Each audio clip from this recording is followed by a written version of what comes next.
El día de hoy vamos a compartir un tema muy particular, que es precisamente de una llamada de atención que nuestro Señor Jesucristo le ha dado al apóstol Pedro. Por eso el tema de hoy es: quítate de delante de mí, Satanás. Vamos a buscar la Biblia en el libro de San Mateo capítulo 16, del versículo 13 hasta el versículo 23. Viniendo Jesús a la región de Cesarea de Filipo, preguntó a sus discípulos, diciendo: ¿Quién dicen los hombres que es el Hijo del Hombre? Ellos dijeron: unos Juan el Bautista, otros Elías, y otros Jeremías, o alguno de los profetas. Él les dijo: ¿y vosotros, quién decís que soy yo? Respondiendo Simón Pedro dijo: tú eres el Cristo, el Hijo del Dios viviente. Entonces le respondió Jesús: bienaventurado eres, Simón, hijo de Jonás, porque no te lo reveló carne ni sangre, sino mi Padre que está en los cielos.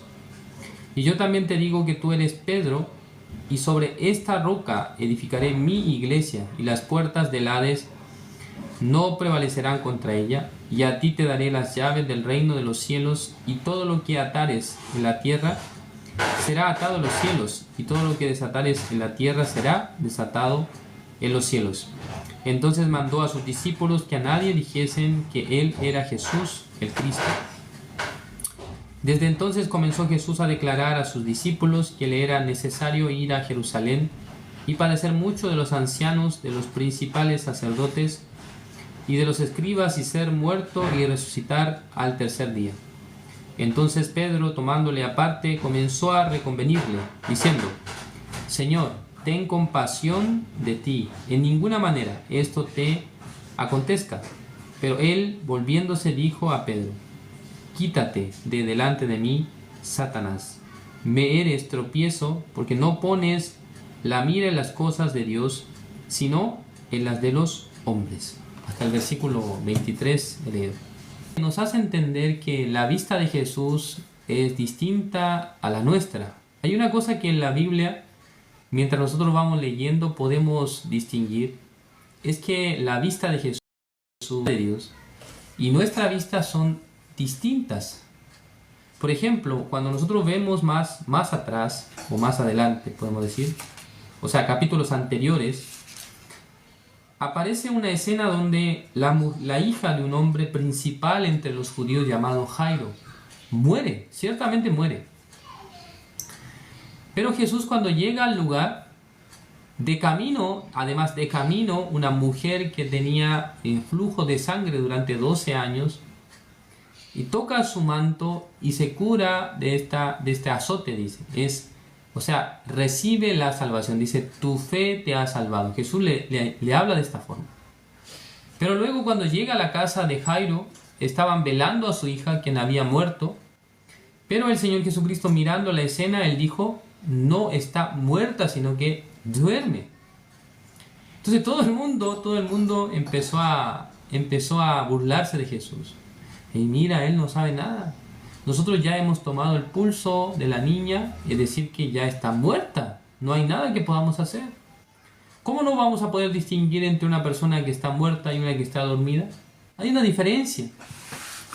Entonces el Señor Jesucristo, con su mirada, creo que muy seria y fija, estaba diciendo a la niña: Talita Kumi, ¿no? Que significa que niña, levántate, ¿no? Como levántate, es decir, que ya estás durmiendo mucho, estás dormilona, entonces tienes que despertarte. Y la niña se levantó. Entonces las personas mirando esta escena estaban muy sorprendidos, porque efectivamente esta niña había muerto, pero Jesucristo, el Señor Jesucristo, por la palabra que él dijo, ya la niña se levantó. Entonces podemos observar a lo largo de la Escritura que la palabra de Jesús, la palabra de Dios y el punto de vista del pensamiento humano son muy diferentes. Sí. Entonces, habiendo dicho esto, vamos a pensar ahora en esta escena, que precisamente es una conversación entre Jesús y sus discípulos. Recordemos que hay 12 discípulos o apóstoles que estaban junto con Jesús, que son los 12 apóstoles, que precisamente aparecen descritos acá en el capítulo 10, ¿no? En el capítulo 10 del libro de San Mateo aparecen 12 apóstoles, ¿sí? Pero luego nosotros podemos ver que existen más discípulos, ¿no? Por eso hay un libro, el libro de San Lucas, donde menciona acerca de 70 enviados, o sea, 70 discípulos. Ya Jesús tenía muchos discípulos, pero su grupo selecto son 12 apóstoles, ¿no? 12 apóstoles. Entre ellos está el apóstol Pedro. Entonces dice acá que viniendo Jesús a la región de Cesarea de Filipo, preguntó a sus discípulos, diciendo, ¿quién dicen los hombres que es el Hijo del Hombre? Es una pregunta que les está haciendo a los discípulos. Cuando él dice el Hijo del Hombre, ¿a quién se refiere? El Hijo del Hombre es una autorreferencia.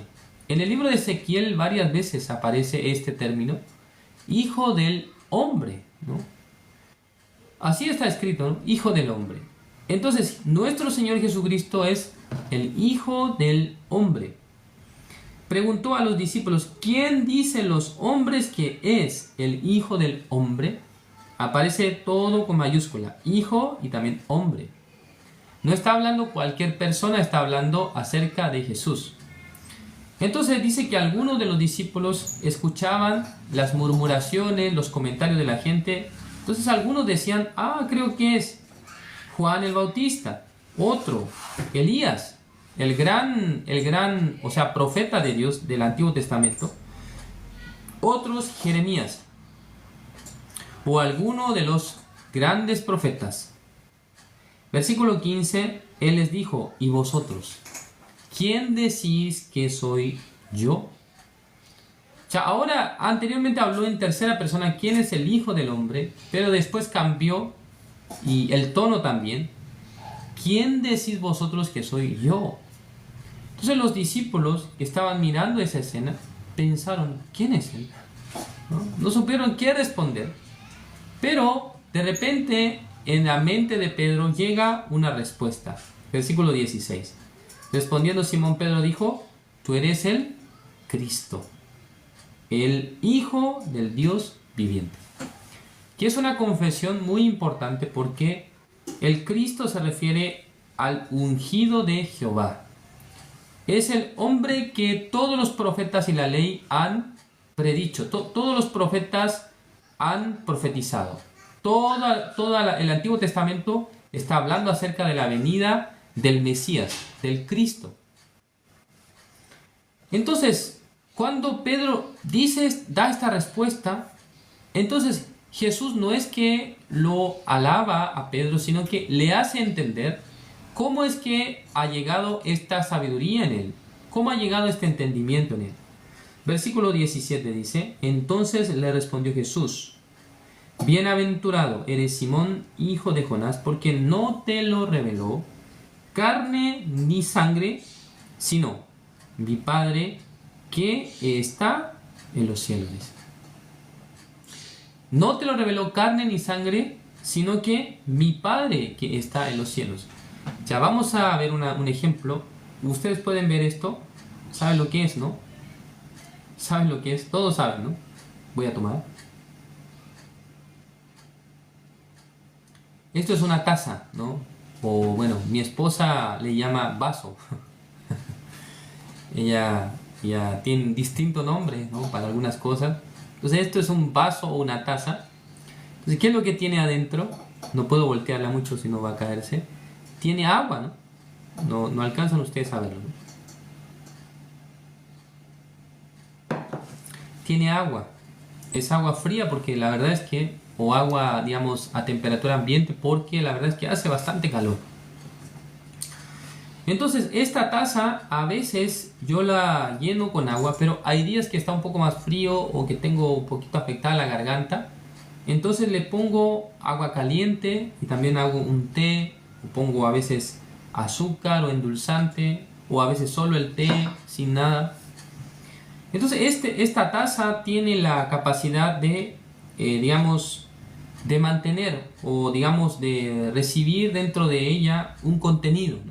Entonces, si yo le pongo agua, diríamos que esta es una taza de agua o una taza con agua. Si yo le pongo café y una taza de café, si le pongo leche, una taza de leche. ¿No es así? ¿Todos están de acuerdo? ¿Hay alguno que no esté de acuerdo con esto? No es que hay que estar de acuerdo o no estar de acuerdo, sino que es un hecho que se ocupa para ello, ¿no? Es podemos decir, un recipiente, algo en el cual podemos poner un contenido. Ya, ahora piensen ustedes o sea, el corazón de ustedes. Ya, el corazón de ustedes también es como esto, ¿no? Es como una taza, o podemos decir como un plato. En ese lugar se alojan, ¿no? Los deseos también. Alguien puede poner un tipo de deseo, ya sea un buen deseo, un mal deseo, o sea, un buen pensamiento, un mal pensamiento, en fin. De todo, ¿no? Puede colocar.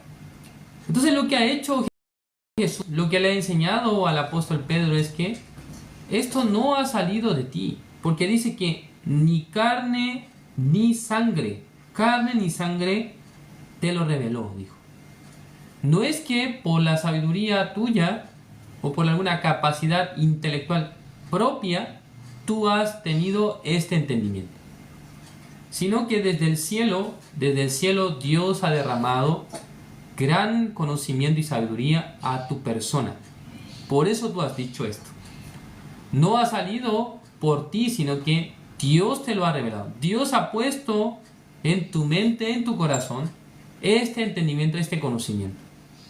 ¿Sí comprenden ustedes lo que estoy diciendo?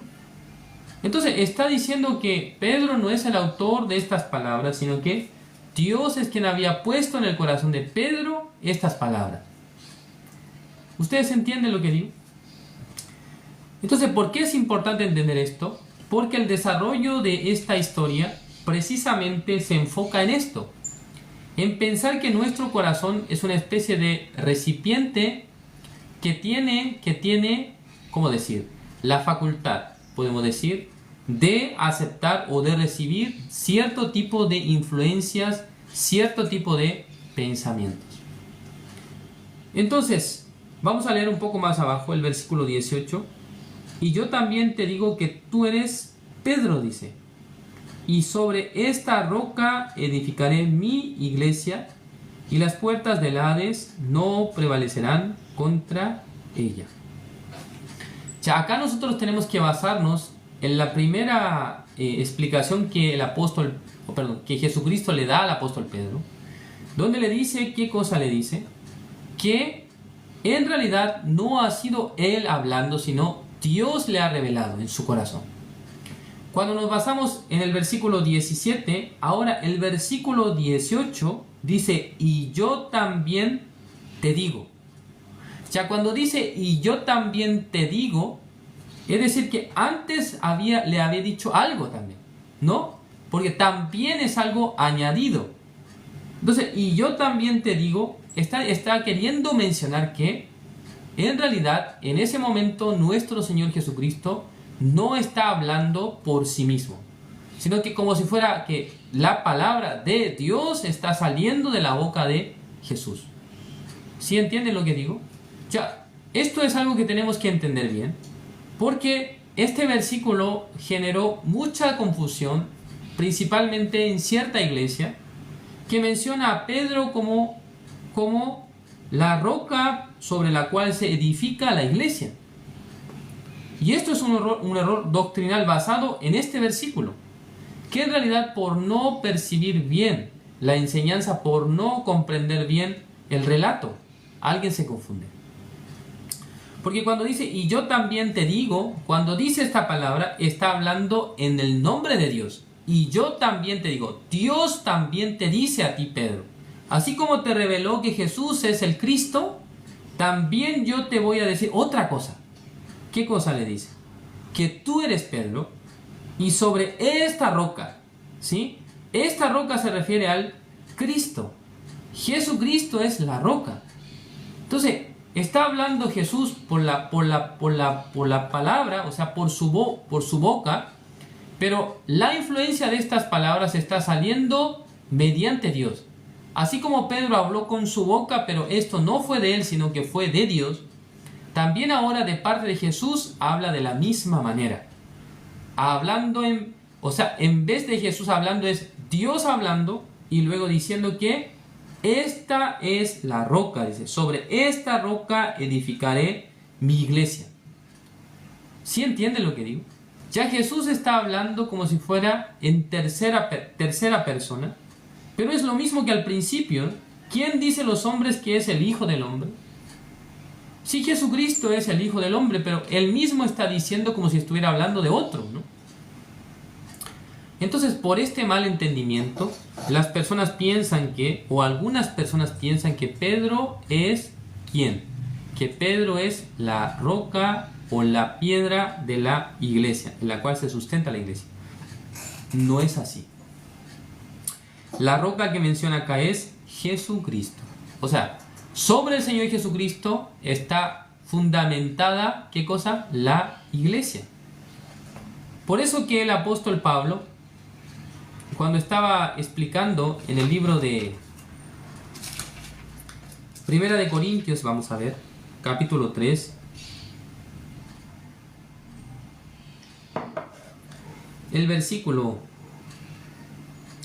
Primera de Corintios capítulo 3, el versículo 11 dice: porque nadie puede poner otro fundamento que el que está puesto, el cual es Jesucristo.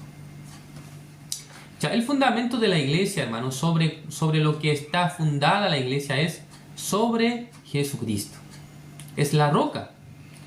¿Sí? Es como el ejemplo que da más atrás acerca de dos cimientos, ¿no? Dice que uno que construyó sobre la roca y otro que construyó sobre la arena. ¿Es correcto? Entonces, el que construye sobre la roca se refiere a construir bajo o basado en la fe, en la obra de Jesucristo. ¿Sí? Pero construir, o sea, sobre la arena, quiere decir que está basado en sus obras. Entonces, a veces las obras de ustedes son buenas, pero a veces sus obras son malas. ¿No es así? A veces ustedes hicieron buenas cosas, pero a veces ustedes hicieron cosas malas también. Entonces, si su fe, si su salvación dependiera de sus obras, entonces ustedes a veces perderían la salvación, a veces la recuperarían, a veces otra vez la tendrían y así se llevarían cada día. Porque no todos los días ustedes viven igual, ¿no es así? A veces ustedes son bien espirituales, a veces ustedes leen bien la Biblia, a veces ustedes oran bien, pero a veces ni siquiera pueden orar, a veces ni siquiera pueden leer la Biblia. Ya no, tal vez no es que no quiera hacerlo, pero está tan ocupado en su labor, en su trabajo, que ni siquiera tiempo tiene. Y cuando quiere hacerlo, ya está muy cansado, por eso se duerme. ¿No es así? Entonces, el sustento de nuestra vida espiritual, hermanos, sí o sí debe ser Jesucristo, porque eso no cambia. La salvación que nosotros escuchamos y recibimos debe estar basada en la obra de Jesús. De esa forma la salvación jamás se puede perder. Porque si la salvación estuviera basada en nuestras obras, entonces cada día nosotros estaríamos perdiendo la salvación. ¿No es así? Porque a veces ustedes actuaron de mala manera, a veces actuaron no tan bien, a veces no vivieron tan espirituales, ¿no? A veces vivieron bien carnales. ¿No es así? Los mexicanos no tienen una particularidad. Disculpe que diga esto, ¿no? ¿No hay algún mexicano hoy conectado? Tal vez sí, hay alguno, ¿no? Entre los mexicanos, ¿no? No sé si esto es un término tal vez un poco coloquial o más, o no sé en qué niveles de la sociedad se ocupa, ¿no? Pero ellos dicen carnal, ¿no? Como, creo que significa como amigo, ¿no? Alguien que es amigo mío. Ah, es mi carnal. A veces yo escuché esto, pero no sé qué nivel de la sociedad hablan así. Pero, o sea, una especie de modismo, ¿no? Un modismo de los mexicanos. Entonces, a veces ustedes parece que viven bien pegados con las cosas de la carne, ¿no? Es decir, que alguien ni siquiera quiere tomar la Biblia, ni siquiera quiere orar al Señor. A veces creo que habían vivido de esta manera. ¿No es así? Entonces, la Biblia lo que nos quiere presentar acá, Jesucristo es la roca, Jesucristo es el fundamento. Sobre Jesucristo se puede sobreedificar todas las cosas. Entonces, acá nuestro Señor Jesucristo está siendo autorreferente. No está hablando de Pedro, que es la roca, sino yo soy la roca. Jesucristo es la roca. ¿Es correcto? Dice, edificaré mi iglesia y las puertas del Hades no prevalecerán contra ella. Es decir, que la iglesia va a triunfar contra el Hades, contra la muerte. No va a ser llevado por la muerte, sino que finalmente todos los cristianos, todos los salvos podrán resucitar, podrán obtener la vida eterna. Versículo 19, y a ti te daré las llaves del reino de los cielos, y todo lo que atares en la tierra será atado en los cielos, y todo lo que desatares en la tierra será desatado en los cielos. Ya nuestro Señor Jesucristo lo que ha hecho, ha desatado realmente todo lo que a nosotros nos llevaba cautivo hacia la condenación eterna. Ya nosotros teníamos que ser lanzados al lago de fuego, teníamos que ir hacia el infierno eterno, pero nuestro Señor Jesucristo, ¿qué es lo que ha hecho? Nos ha liberado, nos ha libertado del poder de Satanás, del poder de las tinieblas. Es decir, que no nos ha dejado ir al infierno, sino que Jesucristo mismo, viniendo a este mundo, Él podía vencer contra el poder de Satanás. Entonces Jesucristo es quien puede desatar el corazón nuestro del pecado. Es quien nos puede libertar del pecado. ¿Cómo se hace esto? Jesucristo lo hizo por medio de su sacrificio, por medio de su crucifixión. Es la manera en la que Jesús ha liberado a la humanidad del pecado. ¿Es correcto? Versículo 20, entonces mandó a sus discípulos que a nadie dijese que él era Jesús el Cristo. O sea, ustedes no tienen que hablarle a nadie que yo soy el Cristo. No sé, el Señor Jesucristo constantemente hablaba a las personas. Cuando sanaba a alguien, no le digas a nadie, dice. A nadie le cuente lo que hice por ti. Entonces normalmente las personas hacían lo contrario. Jesús les decía que se quedaran en silencio, pero ellos empezaban a publicar todo lo que Jesús hacía. Jesucristo no quería, a veces no quería que la gente lo descubriera, ¿no? Sino que, como quien dice, pasar desapercibido. A veces aparece esto en la Biblia. Pero acá, desde el versículo 21, Jesús, por primera vez, en el libro de San Mateo, empieza a hablar acerca de su muerte. Ya estamos acá en el versículo 16. ¿Sí? En el capítulo 16 del libro de San Mateo, en el versículo 21, nuestro Señor Jesucristo empieza, según el relato de San Mateo, por primera vez a relatar acerca del futuro de su vida. ¿Y qué es lo que dice Jesús? 21 dice, desde entonces comenzó Jesús a declarar a sus discípulos que le era necesario ir a Jerusalén y padecer mucho de los ancianos, de los principales sacerdotes y de los escribas, y ser muerto y resucitar al tercer día. Estimados oyentes, estimados hermanos y todos los que están conectados el día de hoy, cuando el Señor Jesucristo habló esto a los discípulos, creo que ellos estarían pensando lo que Él dijo. ¿Qué está diciendo? Que yendo a Jerusalén va a padecer bastante y luego lo van a matar y luego va a resucitar. Creo que para ellos era mucha información, ¿no? En su mente. Pero entre ellos había uno que estaba escuchando atentamente lo que Jesús decía. ¿Quién era? Otra vez, el apóstol Pedro. Escuchando esto, el apóstol Pedro pensó que si vamos a Jerusalén, Jesús va a padecer y va a morir. Entonces hagamos algo para evitar esta situación. Entonces lo llamo. Ya, vamos a pensar esta escena. Ya el apóstol Pedro se acercó a Jesús hablándole bajito y diciéndole, por favor, vamos a conversar a un lado. Y luego lo llevó aparte, dice, y empezó a reconvenirle. Eso dice la Biblia, ¿no? Ocupa este concepto. Reconvenirle. ¿Qué significa? Estaba queriendo aconsejar a Jesús, ¿no? Ya imagínense, ¿no?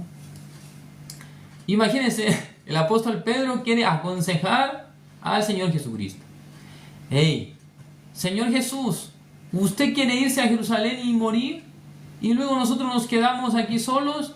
No, mejor no, vamos a ir a otro lugar.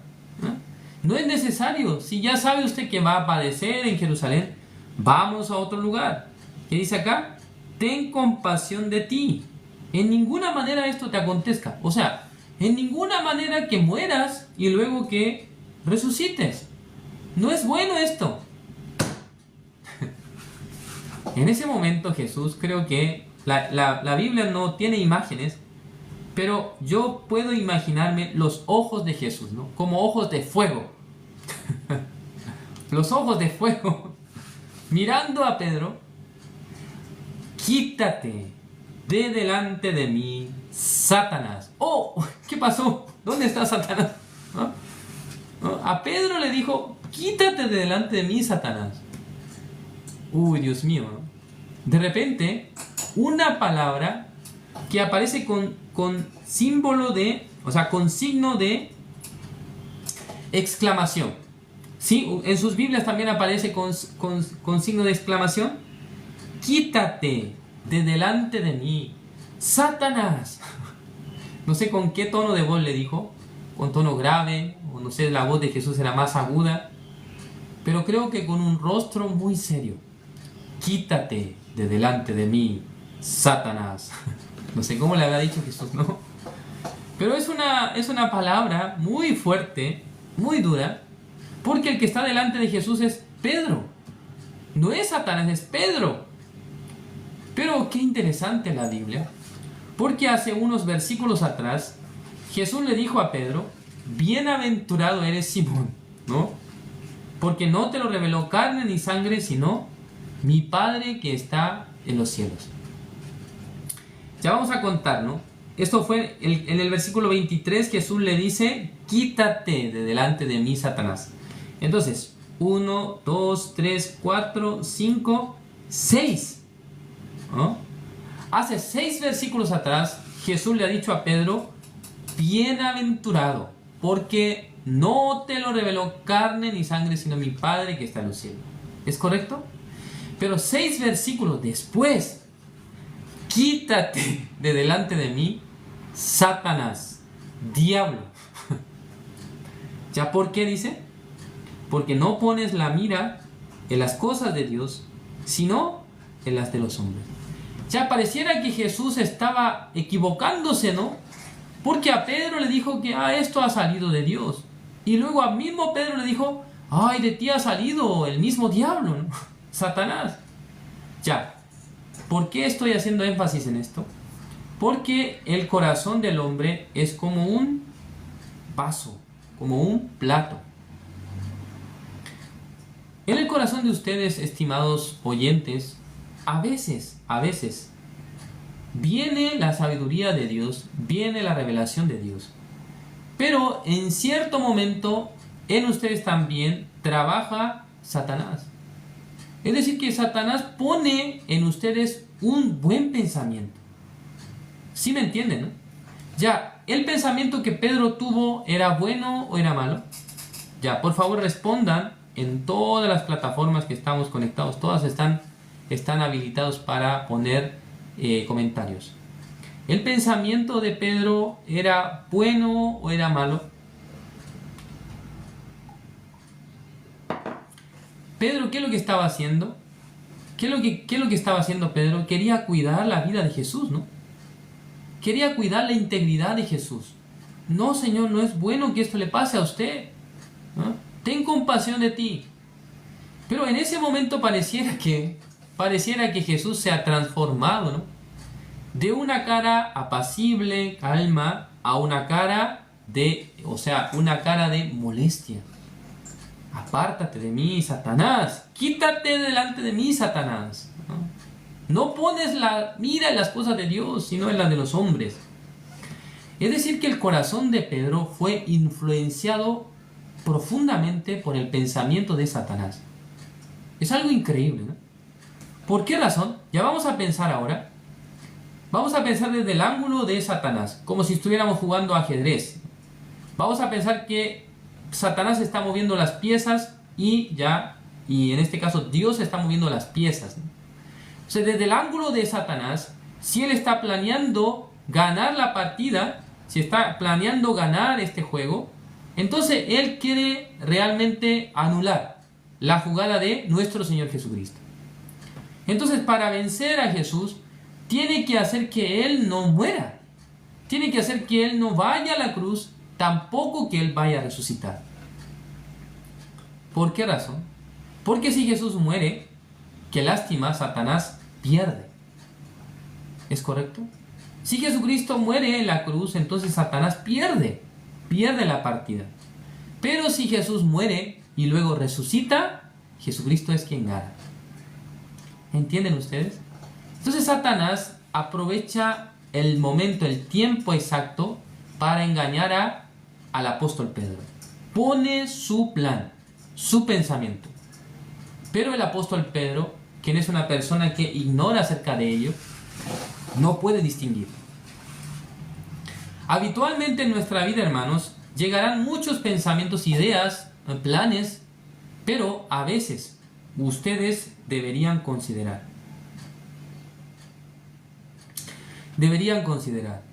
No todo lo que ustedes piensan como el bien es bueno.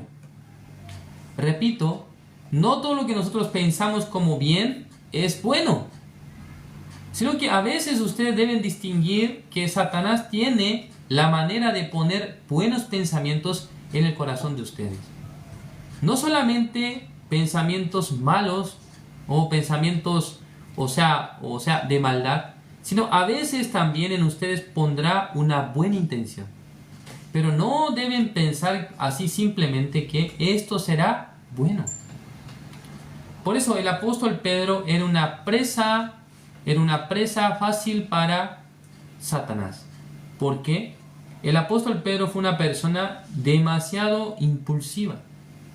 Es decir, que fácilmente estaba reaccionando ante su sentimiento. Entonces, a veces nosotros viviendo la vida estamos reaccionando fácilmente a nuestros sentimientos. Pero no significa, hermanos, que está bien. Puede ser su sentimiento, pero no tienen que ustedes pensar que esto ha sido la influencia de Dios. Ya, la pregunta más simple que yo les voy a hacer ahora: si en el caso que Dios influencia los pensamientos de ustedes, ¿esto será para bien o para mal? Será para bien. Pero si Satanás influencia o pone su influencia en los pensamientos de ustedes, ¿será para bien o será para mal? Será para mal, ciertamente. Entonces es importante distinguir, es importante darnos cuenta cuándo es que Satanás está hablando a nuestro corazón, cuándo Dios está hablando a nuestro corazón. Es importante. Ya veamos un ejemplo más y vamos a terminar. El libro de San Juan, capítulo 13. San Juan, capítulo 13. El versículo 2. Dice: y cuando cenaban, como el diablo ya había puesto en el corazón de Judas Iscariote, hijo de Simón, que le entregase, dice. Ya, ¿en qué lugar de Judas Iscariote Satanás había trabajado? Bueno, acá el texto no le llama Satanás, le llama diablo, ¿no? Otro nombre que recibe, diablo. Diablo, ¿qué es lo que le puso en el corazón a Judas Iscariote? Que entregase a Jesús. Entonces podemos ver cómo varía, ¿no?, la obra de Satanás. Por una parte, de una manera, a Pedro le dijo que le incitó para que le diga a Jesús que no muera, pero a Judas Iscariote que muera. Entonces, ¿cuál es la obra de Satanás, ¿no? Ya, en ambos casos es diferente. En el caso de Pedro, diciéndole que no muera, un buen pensamiento. Pero por otra parte, un pensamiento malo, podemos decir, que le entregue a Jesús. Pero haciéndole ver a Judas que es un buen pensamiento. ¿Por qué? Judas pensó que entregando a Jesús, luego lo van a dar algún tipo de, ¿cómo decir? Un tipo de reprensión, de disciplina, y luego lo soltarán. Así él pensó. ¿Sí entienden?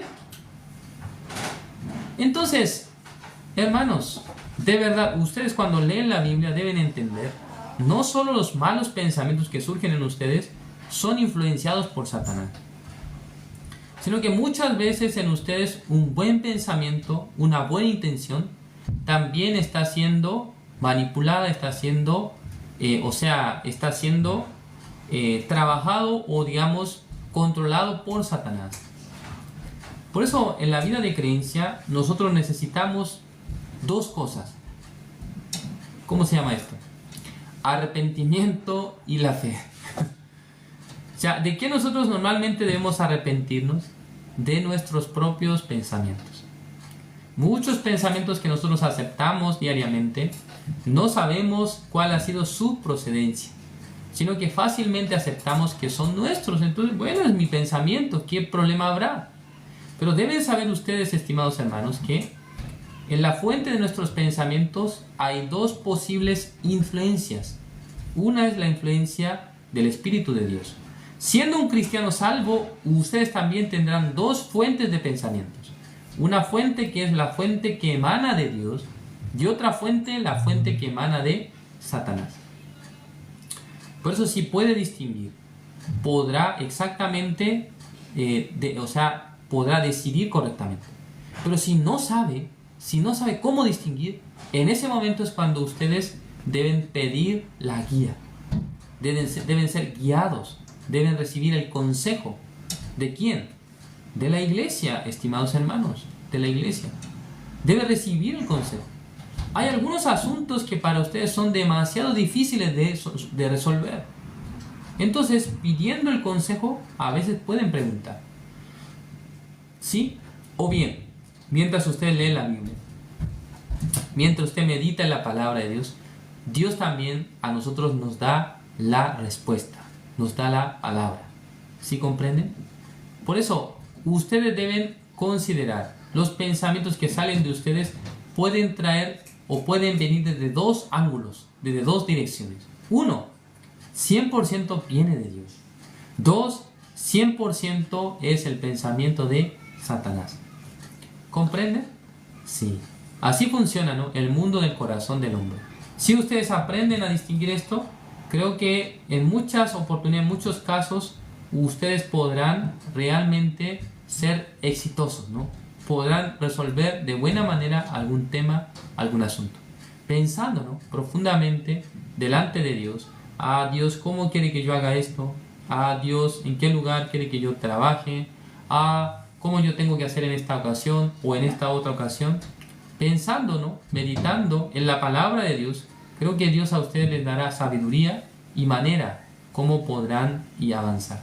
Espero que tengamos presente esto, ¿no?, en nuestra vida. No piensen que siendo personas salvas solamente de ustedes emanarán los pensamientos de Dios, sino también a veces llegarán los pensamientos de Satanás que obviamente querrán perjudicar su vida espiritual, el ambiente de su vida, su familia, la armonía de su casa. Todos estos pensamientos vienen por medio de Satanás. Deseo de todo corazón que Dios nos enseñe cómo poder distinguir, cómo poder, discernir cuando nuestro pensamiento está siendo dirigido por Satanás y cuando Dios está hablando a nuestra vida. El día de hoy así vamos a terminar. Gracias. Vamos a orar. Dios Padre, Señor, le agradecemos. En esta ocasión nos ha permitido su palabra. El apóstol Pedro, quien era un discípulo de nuestro Señor Jesucristo, de un momento a otro pasó del cielo al infierno, de recibir la guía de Dios a recibir el pensamiento de Satanás. En nuestra vida también ocurre lo mismo. A veces pareciera que en nosotros está lleno de la palabra de Dios, está lleno de los pensamientos de Dios, pero de repente algún pensamiento que parece muy correcto, muy bueno, está siendo influenciado por Satanás. Por eso en la vida de creencia debemos distinguir, debemos aprender a pensar cuándo es que Dios trabaja en mi vida, cuándo Satanás desea trabajar en nuestra vida. Si alguno de los hermanos tiene duda de algún tema, de algún punto de su vida, algún asunto que es decisivo para su vida, es muy bueno consultar a la iglesia, a los pastores, a los ministros. También orando delante de Dios puede recibir la respuesta del Señor. Dios desea guiarnos de esa manera. Espero que todos los hermanos, desconfiando de algún pensamiento que surge de ellos, no tomen la decisión así simplemente, sino que pensando profundamente pueda ver realmente la guía de Dios en su vida. Gracias, Señor, por este tiempo de estudio. Le agradecemos por todo y oramos en el nombre de su Hijo amado, nuestro Señor Jesucristo. Amén.